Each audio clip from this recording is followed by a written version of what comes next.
بسم اللہ الرحمن الرحیم۔ السلام علیکم دوستو۔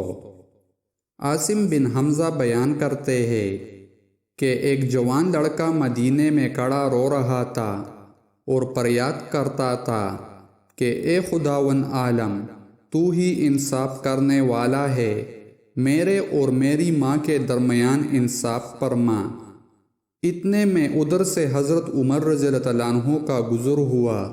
حضرت عمر رضی اللہ عنہ نے جوان سے رونے کا سبب پوچھا تو جوان نے جواب دیا کہ میری ماں نے مجھ کو 9 ماہ پیٹ میں رکھ کر جنا اور دودھ پلایا، پال کر بڑا کیا، مگر اب وہ مجھے اپنا بیٹا ماننے سے انکار کرتی ہے، نہ صرف یہ بلکہ گھر سے بھی نکال دیا ہے۔ حضرت عمر رضی اللہ عنہ نے اس کی ماں کو بلوایا۔ عورت اپنے 4 بھائیوں اور اہل قبیلہ کے ساتھ حضرت عمر رضی اللہ عنہ کی خدمت میں حاضر ہوئی۔ حضرت عمر رضی اللہ عنہ نے اس عورت سے پوچھا کہ تو اس لڑکے کے بارے میں کیا کہتی ہے؟ عورت نے کہا، اے عمر رضی اللہ عنہ، یہ لڑکا بالکل جھوٹا ہے، میں نہیں جانتی کہ یہ کون ہے، کس قبیلے سے تعلق رکھتا ہے اور کیسے مجھے ماں سمجھتا ہے، جبکہ میں ابھی تک غیر شادی شدہ ہوں۔ حضرت عمر رضی اللہ عنہ نے اس کا ثبوت پوچھا تو اس کے 4 بھائیوں اور 40 اہل قبیلہ نے گواہی دی کہ یہ عورت غیر شادی شدہ ہے، یہ لڑکا بلا وجہ ہماری بہن کو بدنام کرنا چاہتا ہے۔ لڑکے سے جب ثبوت مانگا تو اس نے کہا کہ میرے پاس سوائے اس کے اور کوئی ثبوت نہیں کہ میں اس کا لڑکا ہوں، یہ میری ماں ہے اور میں اس کے پیٹ سے پیدا ہوا ہوں اور اس کے زیر سایہ پرورش پائی ہے۔ چونکہ عورت کی طرف سے 40 گواہ پیش ہوئے تھے مگر لڑکا کوئی گواہ پیش نہ کر سکا، اس لیے حضرت عمر رضی اللہ عنہ نے اس لڑکے کو کوڑے لگانے کا حکم دیا۔ جب اس لڑکے کو کوڑے لگانے کے لیے لے جا رہے تھے تو اس لڑکے کی نظر حضرت علی رضی اللہ عنہ پر پڑی۔ اس لڑکے نے زور زور سے چلا کر آوازیں دی کہ اے رسول خدا صلی اللہ علیہ وآلہ وسلم کے بھائی، میں بہت مظلوم ہوں، میری فریاد رسی کیجئے اور میری مدد کیجئے۔ حضرت علی رضی اللہ عنہ نے فرمایا کہ اس جوان کو حضرت عمر رضی اللہ عنہ کے پاس لے چلو۔ جب یہ لڑکا دوبارہ حضرت عمر رضی اللہ عنہ کے پاس لایا گیا تو انہوں نے پوچھا، اسے واپس کیوں لائے ہو؟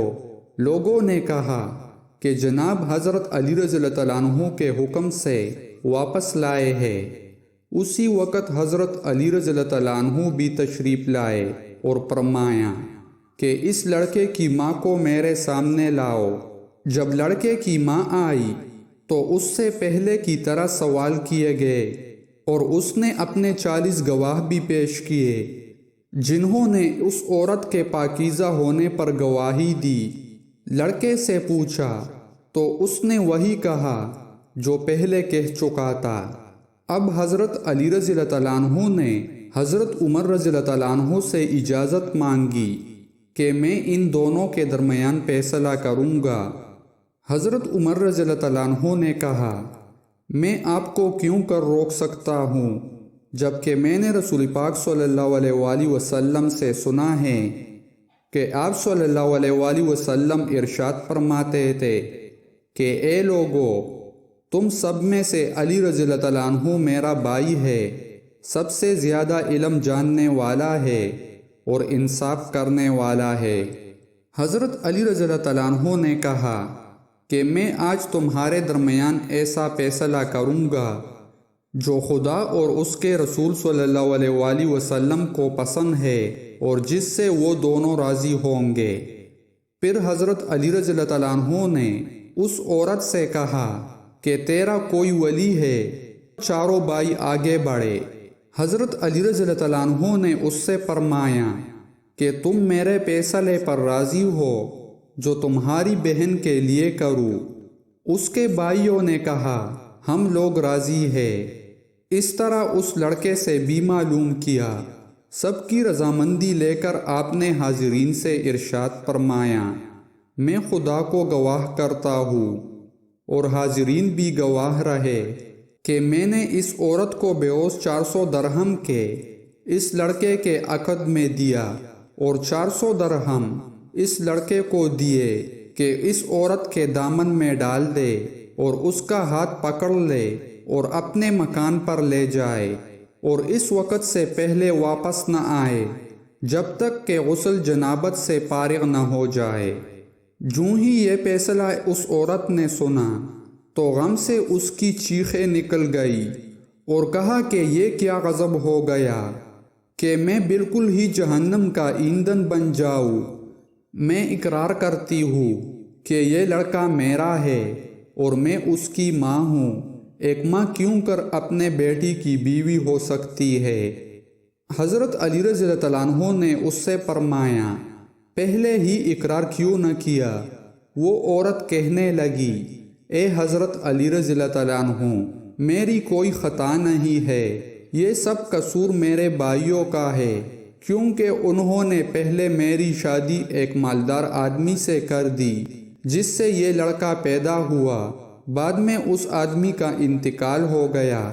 جب یہ لڑکا بڑا ہوا تو میرے بھائیوں نے میرے لڑکے کو الگ کر دیا اور مجھے خوفزدہ کر کے یہ کہلوایا کہ یہ بچہ میرا نہیں ہے، مگر میرا دل میرے بچے کے لیے تڑپتا ہے۔ یہ کہہ کر وہ اپنے بچے کا ہاتھ پکڑ کر میرا بچہ کہتی ہوئی چل پڑی۔ لوگوں نے یہ منظر دیکھا تو حیران ہو گئے۔ تو دوستو، یہ تھا حضرت علی رضی اللہ عنہ کی ذہانت کا ایک خوبصورت واقعہ۔ دوستو، امید کرتا ہوں یہ واقعہ آپ لوگوں کو پسند آیا ہوگا۔ دوستو، مزید اسلامک ویڈیوز دیکھنے کے لیے ہمارے چینل کو سبسکرائب کریں اور ویڈیو کو لائک اور شیئر کریں۔ جزاک اللہ۔